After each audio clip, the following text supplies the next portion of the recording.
Of all the signals of the sea, none turns the faces of hardy sailors more grim than the flags that spell hurricane warning. One morning late in September 1938, the dread signals swung aloft along the Florida coast.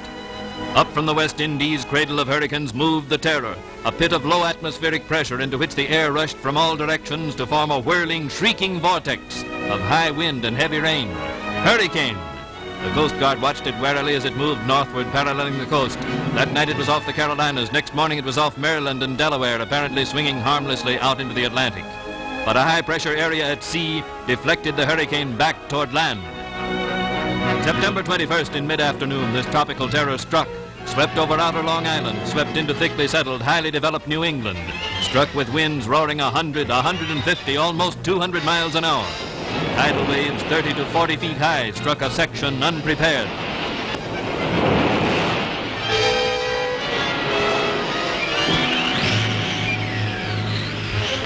The great wind-driven waves swallowed the sandy bulwarks of the coast, washed away the pleasant beaches of Long Island's southern shore, literally changed the coastline. Bridges joining islands to the mainland were destroyed almost instantly. Men risked almost certain death trying to swim to their isolated homes, and the Coast Guard restrained them when it could.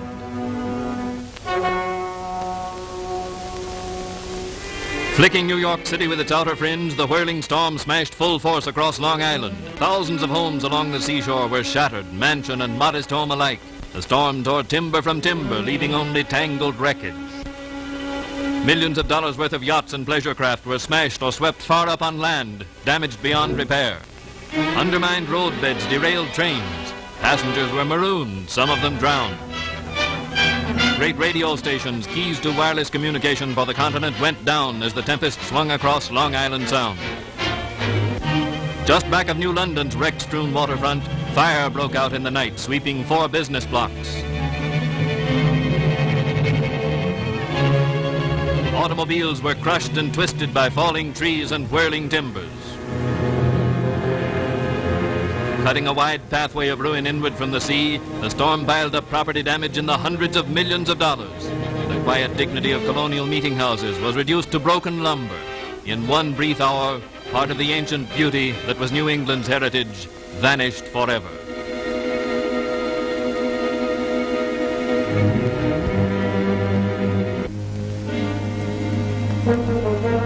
One of the structures which stood out the storm unharmed is this bathhouse at Scarborough Beach, Rhode Island, built by WPA.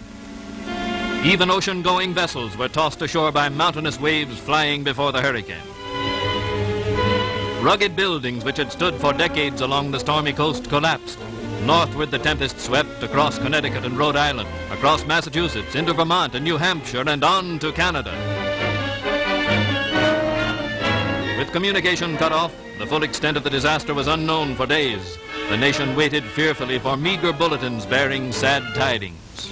On the watersheds of New England, the storm brought new torrents to rivers already gorged after 3 days' downpour, and so flood was added to the burden of the hurricane.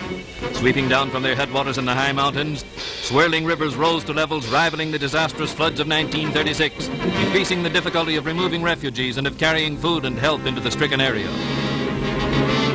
The great dam at Holyoke was a cascade of thundering water as the torrent poured over its crest.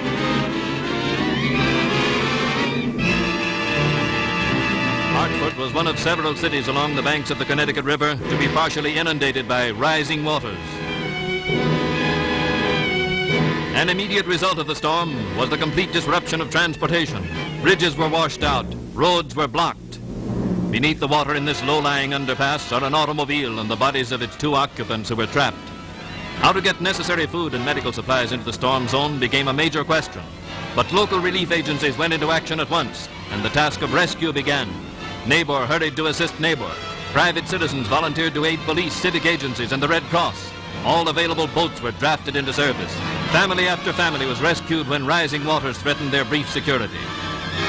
True to their tradition of valiant service, the Coast Guard met the emergency with swift action. From the coastal islands, some of which were completely swept by gigantic waves, Coast Guard boats brought survivors to safety. Further inland, Armies of workers from private relief agencies, from nearby WPA and NYA projects, from CCC camps, as well as men recruited from every branch of the military and naval services, erected sandbag barriers to halt the rising waters. Were temporary expedients, but elsewhere the rivers were held in check by flood control projects completed by the WPA since the Great Flood of 1936. On the Nashua River at Fitchburg and on the Connecticut River at West Springfield, these new structures proved their value beyond question. In 3 days, an army of 110,000 WPA workers had been shifted to emergency storm and flood duty. Every little man with a pick on this map represents 1,000 workers of the WPA. Manpower turning from regular public improvements and services into the breach in time of dire need. Where tracks remained to carry trains, thousands of these workers came by rail. Shock troops of disasters, someone has called them, because so many times in recent years they have provided the human sinews for great tasks of reconstruction. As the work of salvage began, sailors from Navy yards and soldiers from Army posts aided civilian police in maintaining order. Part of the army of WPA men worked feverishly, helping to locate those trapped or lying dead beneath fallen debris. One man was found alive under 8 feet of wreckage 40 hours after the storm had passed. As New England rallied to the worst disaster of its history, WPA Administrator Harry Hopkins flew from California to Providence, the only transportation in the stricken area. He made a quick tour of the ravaged area to plan with New England leaders the task of cleaning up, as well as the 6-month job of rebuilding public facilities. Administrator Hopkins met with the governors of the storm-torn states, pledging the help of the federal government. Women workers of the WPA, along with the Red Cross, provided comfort for thousands of refugees. At Chicopee, Massachusetts, in an infirmary also built by relief workers, they cared for families left homeless by the storm and provided nourishing meals for children whose own homes had not yet been made habitable. Sewing rooms like this one prepared warm, dry clothes for all the needy. Every emergency unit, local and federal, swung into action to distribute food to the hungry. Trucks were commandeered to deliver food, clothing, and surplus commodities to the entire population in the hurricane district. Food centers throughout the stricken area supplied families with provisions which could not be obtained elsewhere. Convenience centers were set up for the distribution of clothes donated by the Red Cross and those made in the WPA sewing rooms. Many of these badly needed garments were shipped from the sewing rooms of neighboring states outside of the hurricane district. Warm clothing helped to check the danger of serious illness.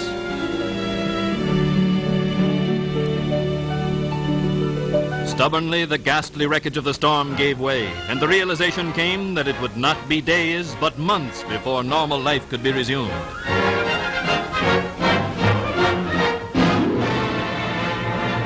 Women clung pathetically to their household treasures.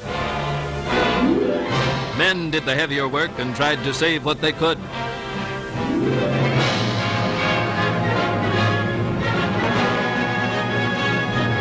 In many towns, like this one in Rhode Island, tons of mud and sand washed over the main highways. All of this had to be cleared away before the paralyzed villages could make any headway toward recovery. Food for these workers was a major task in itself. Every truck not otherwise employed was pressed into service and loaded with food for consignment to various emergency projects. These groups of men working shoulder to shoulder were gathered from every sort of work project, and they stopped their grueling labor only long enough to refuel their systems with sandwiches and coffee.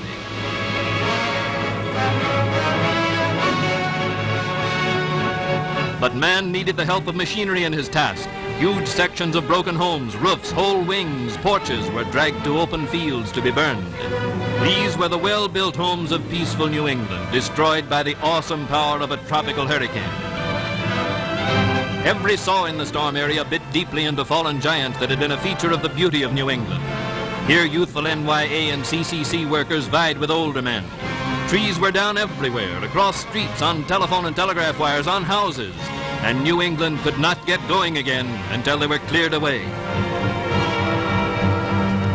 Rivers had roared over their banks in whirling fury during the storm, and now tractors and cranes attempted to guide the streams back into their natural channels. Along the Mohawk Trail in Massachusetts, whole sections of roadbed were washed into the streams below. Workers piled hundreds of tons of dirt into trucks and filled in the danger spots. All over New England were thousands of emergency repairs to be made. Public facilities which must be restored for a resumption of normal living by all the people. A job for manpower. A job once more for the WPA's shock troops of disaster. New England saw them in 1936 fighting flood, just as the people along the Ohio River and the Mississippi saw them in 1937. The call may come from a great drought on the plain or a raging fire in the timberlands. Wherever there is trouble on a heroic scale, there you will find this peaceful army recruited from the ranks of the unemployed, working hard and well with the other agencies of mercy.